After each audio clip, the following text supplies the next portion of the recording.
I'm in the sky till they never gon' get a turn from it. Burn stomachs cutting like my blade is immortal. Bitch, open a portal, I slice you till your parts out of order. Your head and your torso, I'll murder your gore. You got a death wish. Keep my hat spinning, I'm watching them get their neck split. Toxic, boxed it. You ain't gonna block this. Perfect every legend and sonically outfoxed them. Alright, so just a heads up in the video, if you hear like a lot of purring, it's because this asshole... Okay, never mind, he's not gonna be here. Okay, so basically what we're doing today is we're gonna be looking at all of the Mortal Kombat 1 endings. And so I would just like to start this off by saying, oh my god, this shit was so hard to unlock. Okay, also apparently some of these kind of spoil each other. So I found a guide on how we're supposed to watch these endings. So we're gonna go through that way. Alright, so we're gonna do this in order.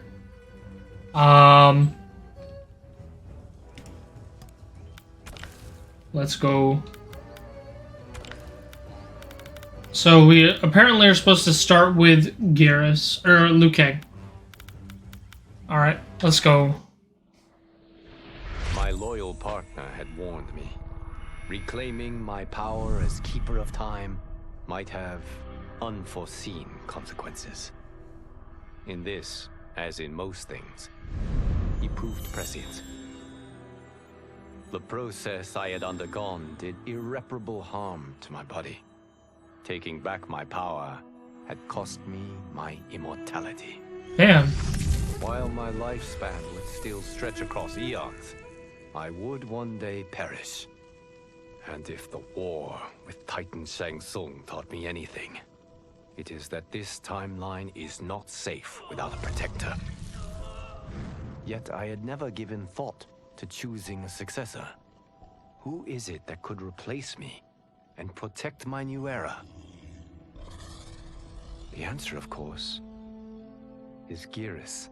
Yo? Tireless and meticulous, he is perfectly suited to be entrusted with this grave duty. And no one knows better the temptations of the hourglass. I have no doubt he will be above them. Hell yeah. Let's go, dude. That's so raw. Alright, we gotta watch Garrus' ending next. Good for him. Though the barriers between timelines had been rebuilt, there was no question that they could again be broken. Protecting this timeline would require eternal vigilance, so that it could not fall victim to further outside aggression. But nothing in my countless lifetimes had prepared me for this task. In none of them had multiple timelines ever coexisted. Monitoring them for threats was an entirely novel problem. It would require a novel solution. Army of Garrus. I discovered that though the timelines no longer touched, their meeting had left them intertwined. I can now secretly surveil all timelines, keeping watch for potential danger. It pleases me to do this service for the new era. Lord Liu Kang may rest assured that it is secure. Hell yeah. I love these bros that they are. They're just absolute fucking bros. Man, that's really satisfying. As the darkness enveloped me, I took a long last look at my family. I did not expect to see them again until their souls joined mine in the living forest. But miraculously, my beloved husband delivered me from oblivion. Though he couldn't save my body, Jared had preserved my soul. Like him and countless others, I am now a part of Ermac. Yet ours is not a peaceful repose. The collected souls within Ermac have their own needs and agendas. Before we can speak as one, we must first reach consensus. I had thought, as the former rulers of Outworld, I and Jared would hold sway. But here we are, two souls among many thousands, fighting for the right to be heard. And if there is one thing we do well together, it is fight. We will win the right to govern Ermac as we once had governed Outworld. Hell yeah. And we will rule for the benefit of all. That's raw as fuck. I really hope they do something interesting with Sindel going forward. Like maybe incorporating like a Banshee scream into Ermac's moveset, or just something to where we know she's still there. I don't know, I think she's cool as fuck though. As her reign began, Empress Melina faced many challenges. To meet them, she turned to the people she trusted. Her sister to lead her army, and me to lead her Imperial police. Though I missed Empress Sindel dearly, I was glad my ties with her family had been mended. But while it was an honor to be made responsible for Outworld's internal security, I soon realized accepting the appointment was a mistake. I'm not cut out to be a bureaucrat, nor am I patient enough to navigate the Imperial Court's politics. I was at my best patrolling Sundo's streets, when I could feel the city's pulse and serve and protect its citizens directly. Word. That's why I resigned my post and resumed my role as Sundo's first constable.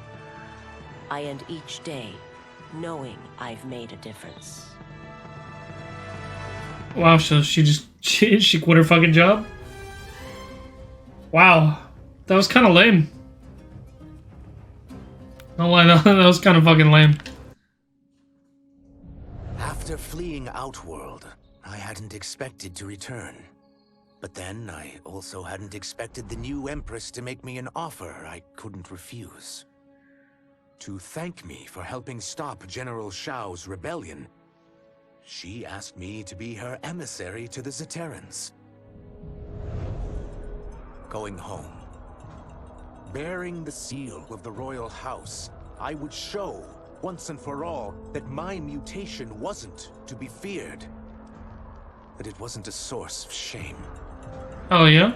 To my surprise, I was welcomed.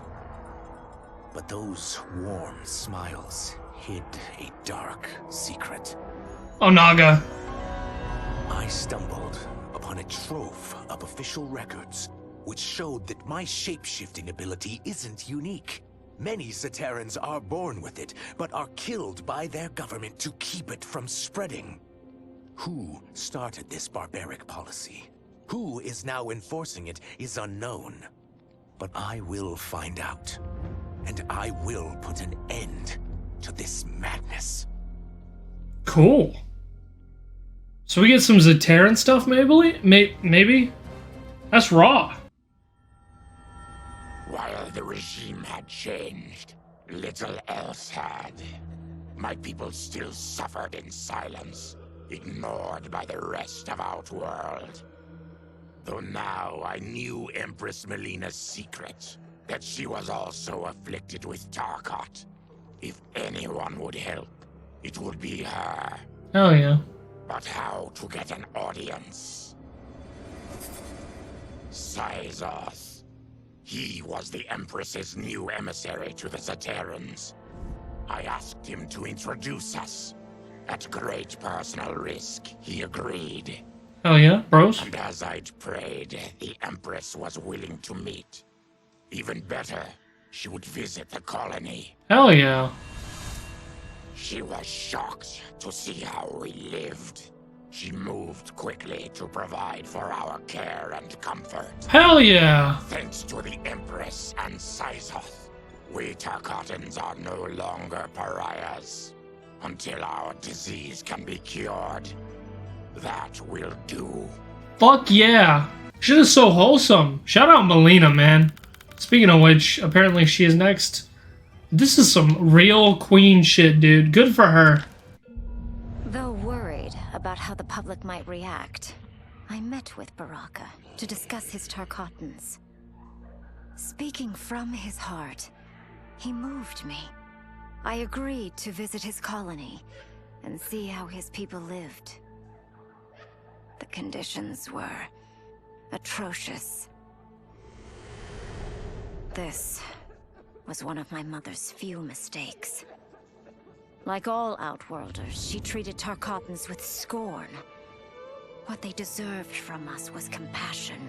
Fuck yeah. And the only way to get it for them was to reveal my affliction. To show all my subjects that even an empress could get Tarkat. Word? The scandal my revelation caused was intense. But with the help of Kitana and Tanya, I emerged from it a stronger empress than ever. Fuck yeah. My honesty, empathy, and resolve won over my remaining doubters. There is no longer any question that I am fit to lead the Empire. Fuck yeah. Let's go, Melina, man.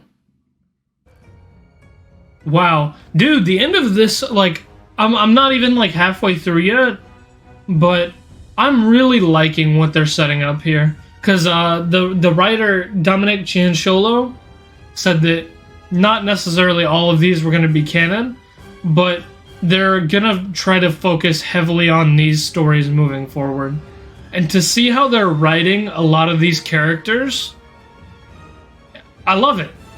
Like, I feel like the characters are actually being portrayed in a really well light. Except Li Mei. Li Mei's still getting bullied, but I don't like Li Mei, and Li Mei, I don't know. Not a fan. But it is what it is. Show time! The battle had been lost, but the war isn't over. I won't stop fighting until I take Outworld's throne. That they thought Lei Chin prison would hold me is laughable. Once free, I began planning my next campaign. Kano? I would need an unstoppable army to overthrow Melina. Unfortunately, most of my former soldiers lacked the courage to rally to my standard. Rebuilding my army would require finding new recruits. And that task is proving easier than expected. Outworld's golden age has left more than a few behind. Without hope, without power, they eagerly heed my call to tear down Melina's government. You bitch. Excuse me? General Shao's revolt left Outworld's armies in tatters. We were vulnerable to enemies both foreign and domestic. That's why my sister asked me to take command. To stitch her military back together and purge Shao's loyalists within it. Oh, word. She trusted only me with the task. The soldiers, however, had little faith.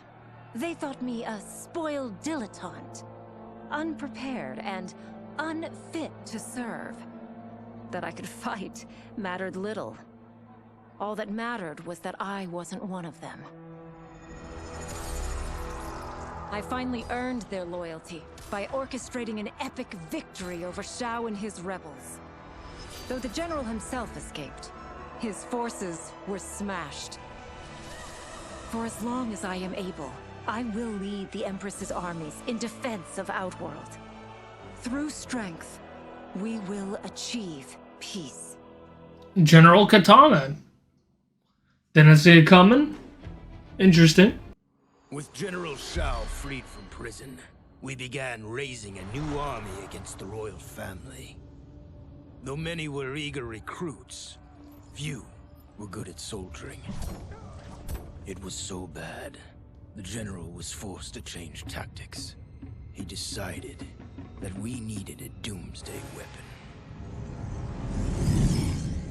That Onaga? isn't a thing, though. It is a monster. Onaga, the Dragon King.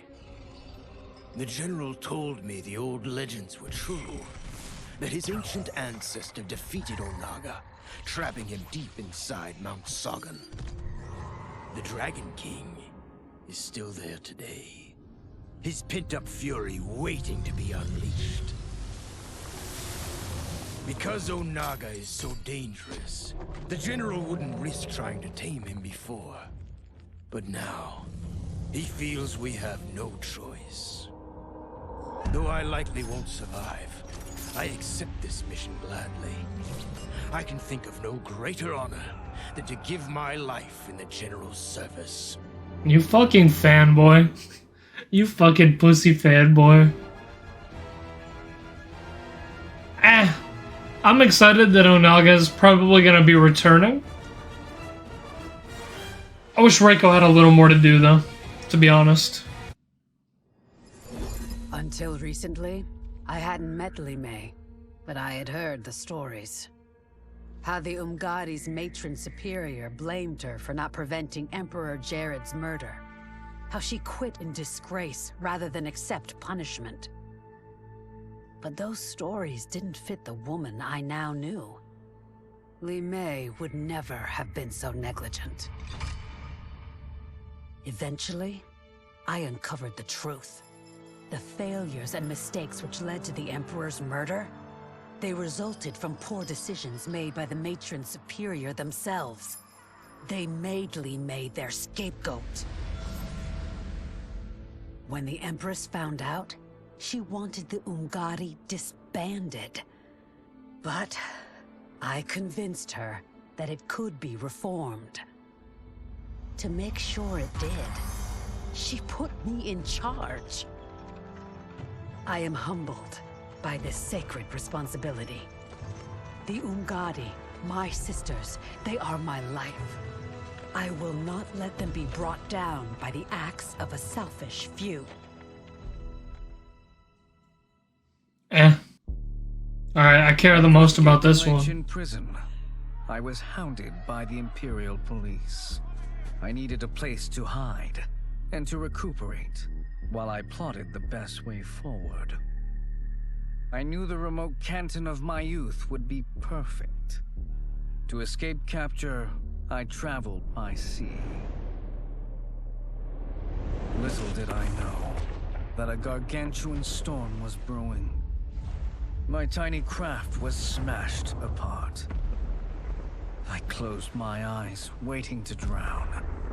You pussy. The Netherrealm wouldn't claim my soul. But when I reopened them, I found myself not in hell, but on a deserted island. From its ruins, I could tell that great sorcerers had once lived there. In the caves beneath the ruins, I found what I can only describe as a well of souls. Once I learn how to wield its power, I will become invincible. He found his island, let's go. That's pretty neat. And not really too much happening there, but I am 100% certain that we'll get more from him in the future. I had broken the Lin Kuei free of Liu Kang's enslavement. We were now masters of our destiny, and could take our place among Earthrealm's great nations. What does that mean? Taking and holding territory would require a vast army. I needed more fighters to make our presence felt. Then I recalled Shang Tsung's dragon warriors. An army of them would be unstoppable. But trafficking in such strong magic would surely draw Liu Kang's attention. Sector advised that we avoid detection by building our army using science, not sorcery. Cyber Initiative? We've invested much into this endeavor, and we are beginning to see results. Once again proving the depths of Sector's genius. When we are done, all of Earthrealm will honor our desires and heed our demands. If not, they will face the Lin Kuei's wrath. I would like to say that I'm excited for the Cyber Initiative, however, I wish it would wait a little bit, you know? I feel like I kind of want to keep Human Sub-Zero, and I want to keep I'd like to see Human Sector and Human Cyrax again. I think that'd be really cool. But, I mean, if they go the cyberization route, I at least hope that we get more with it than just, like, a one-off thing. Kind of like how they were treated in MK9. And especially how they were treated in the MKX comics and MK11. Kuai Liang and I were working hard to build our new clan. But even with the help of his close friend Harumi, it was difficult. The biggest problem was finding the right initiates. Why is his face like that? Then, one night, while walking outside Harumi's compound, I was attacked. I thought at first it was a Lin Kuei assassin, but his strikes were too uncertain, too angry. My attacker, it turns out, was a boy. Homeless and hungry, his assault was born of desperation. He needed money so that he could eat. It was like looking at myself 15 years ago. I would have ended up just like him if the Lin Kuei hadn't taken me in. So I took the boy to Kuai Liang, who also appreciated his fire. We made him our first initiate. The boy's name? Hanzo Hasashi.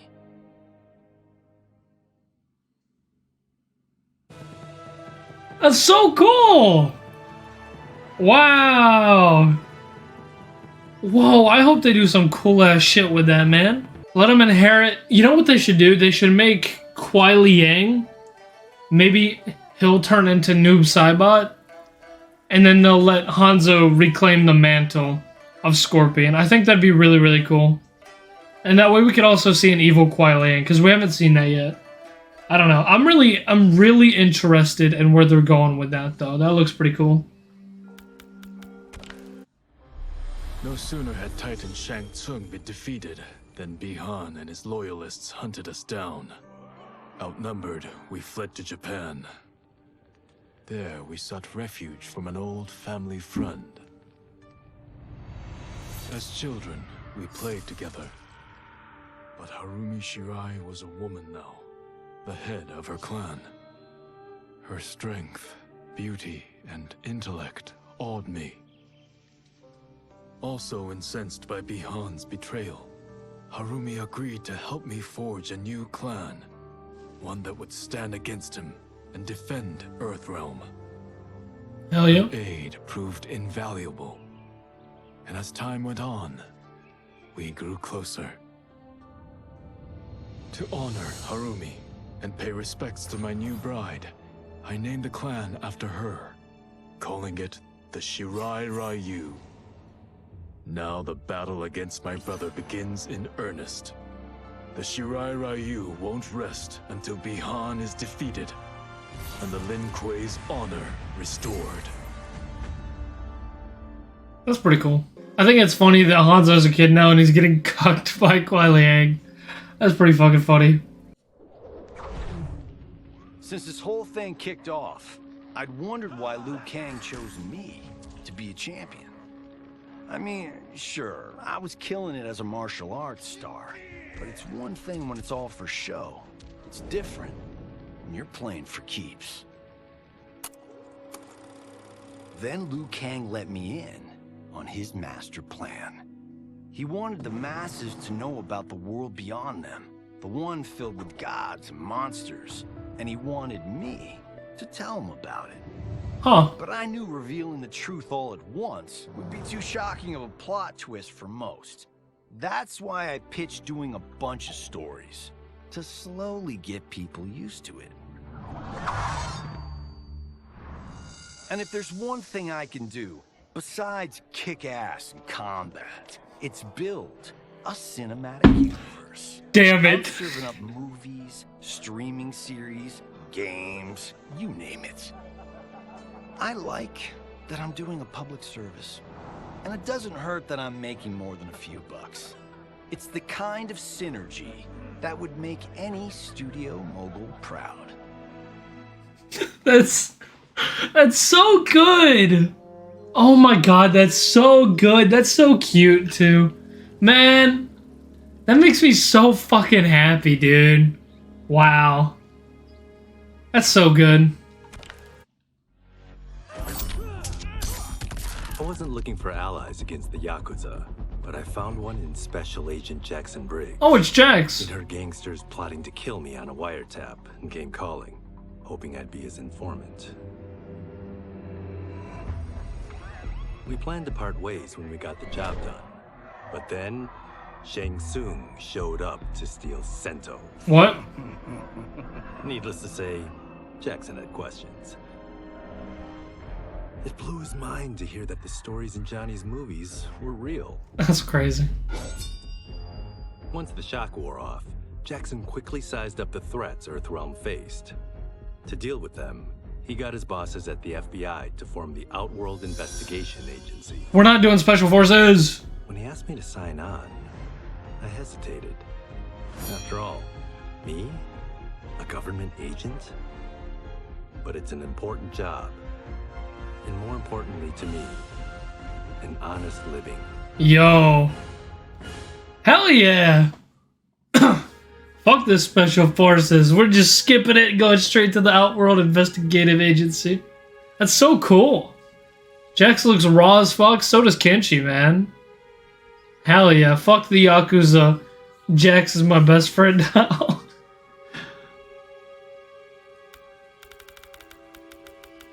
Alright, best waifu for me. Let's go. I couldn't believe that Liu Kang welcomed me in Earthrealm, or that he thought me worthy to study with his Shaolin masters. Aww. After a lifetime of wishing for one, I finally had a home. But my joy was tempered as I thought about Serena. My shadow sister was still under Quan Chi's yoke, and she deserved a life free of him as much, if not more, than I. Quan Chi and my other sisters proved tenacious, but they were no match for my blade. I snatched Serena from them. Hell yeah. Then Liu Kang helped me break Quan Chi's spell.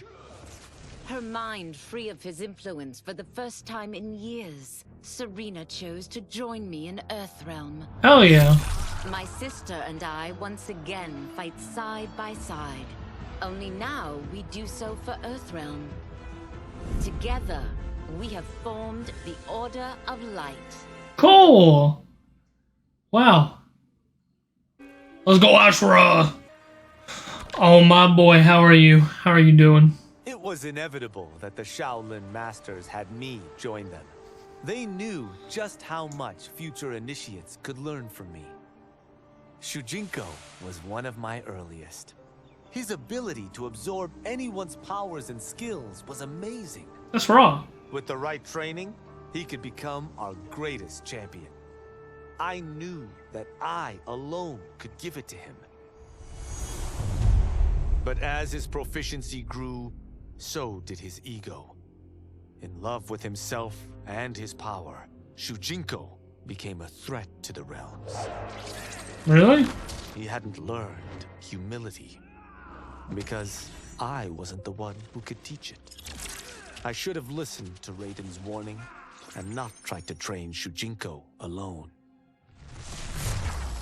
After he was subdued, Shujinko's accumulated abilities and memories were taken from him. He is once again a new initiate, ready to begin his training.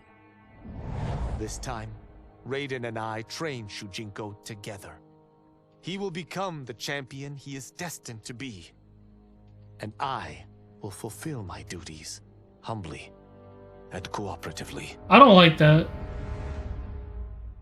I really don't like that. Excuse me? In story mode, Kung Lao was a lot more humble. I don't know, I kind of hate that. Like, straight up, I don't like Kung Lao in this game. I don't like how he plays, I don't like how he's treated. I'm not a fan. Were it not for my godly counterpart, I would not have survived the battle against Titan Shang Tsung. Meeting him, though, raised questions. Why did I replace him in this new era? Why was I made mortal? Lord Liu Kang told me of his Raiden's nobility and righteousness, about his steadfast leadership in the defense of Earthrealm. He also told me about Raiden's dark side, how he could be consumed by rage and cast aside the rules he otherwise lived by. Making me mortal and incapable of such anger was to keep me from following in his footsteps. Though I understood the reasons why, I felt I had been done a disservice. To survive the coming battles, I may need the edge that only great rage can bring. As the Shaolin couldn't aid me, I sought out someone who could. Someone to stoke the fire within me and teach me to master it. Cool. For this, I could have no better teacher than the Shirai Ryu's Grand Master. That's raw as hell. I don't... Raiden kind of becoming an edgelord is a little cringe, yeah? I don't know. I like that he's like, you know what, Liu Kang, you may have like fucked with me a little bit, but I need to do my own thing. If I gotta be a little bit of a badass, I'm gonna go learn from Scorpion. Quan Chi's plot collapsed. Along with it, my plan to secure new beings to feed my starving people. Because I'd advocated for partnering with him, I was held responsible. If I didn't seize for Viternus' new feeding grounds, the Coven would banish me. But then, I had a revelation. I didn't need to conquer realms to feed my people. I simply needed to capture enough beings to breed them. Once they multiply, Viternus will have a limitless, renewable source of food. And I only need a few thousand to start. A number so small compared to the billions in the realms that no one will notice as people go missing.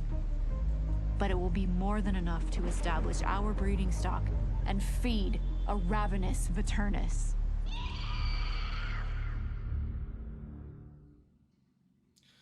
Okay. Story itself, interesting, very scary. I like that. Megan Fox's voice acting, though, is just... It's fucking awful. I know I, like, harp on it a lot, but it's true. Like, it's straight up... a wee bit obnoxious, if you ask me. Just a wee bit.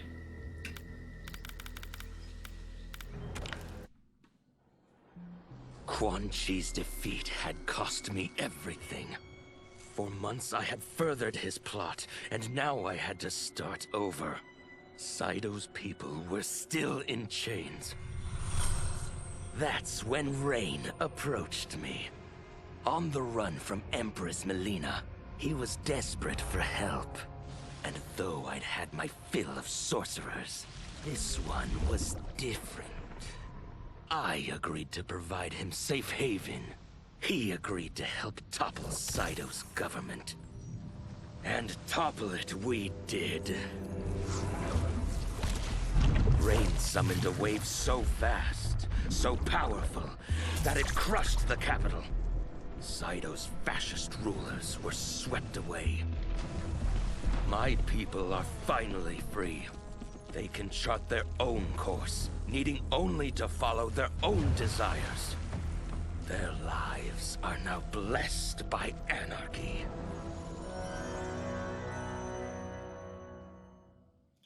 That's interesting in the sense of you can kind of see where he's becoming evil, because he's kind of blurred the lines a bit in terms of just nuking a whole city and the attempt to overthrow. I don't know. I see where they're making him a little bit more evil, and it's interesting. It's better. It's a lot better than what we got in story mode. That's for sure. All right, and last one. To elude capture by Empress Melina, I joined Havoc's crusade in Saido. There, I summoned more magic than I thought possible, and drowned out the old regime. Havoc's longed-for anarchy had been achieved. He was more than satisfied. But I was left empty and broken. Had I been satisfied as Outworld's High Mage, not let myself be tempted by Shang Tsung, a great city would not now lay in ruins.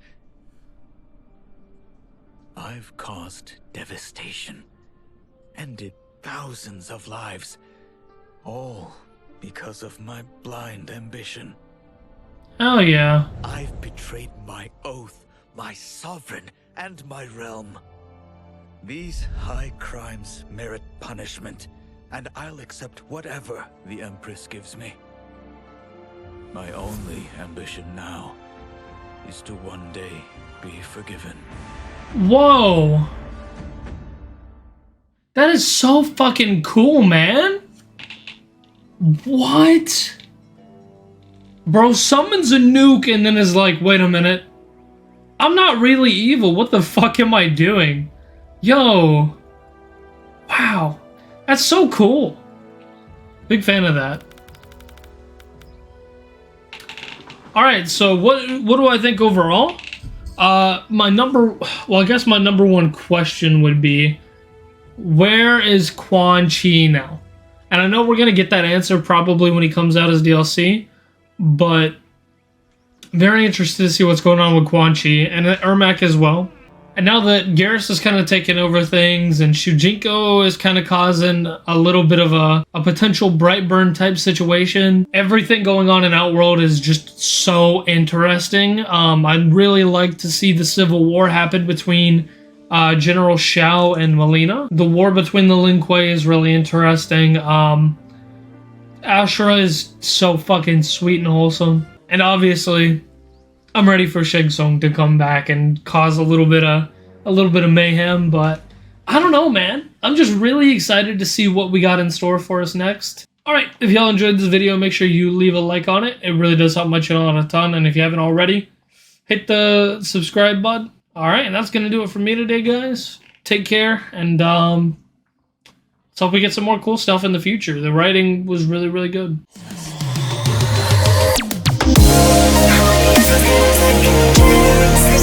Stop fucking dying.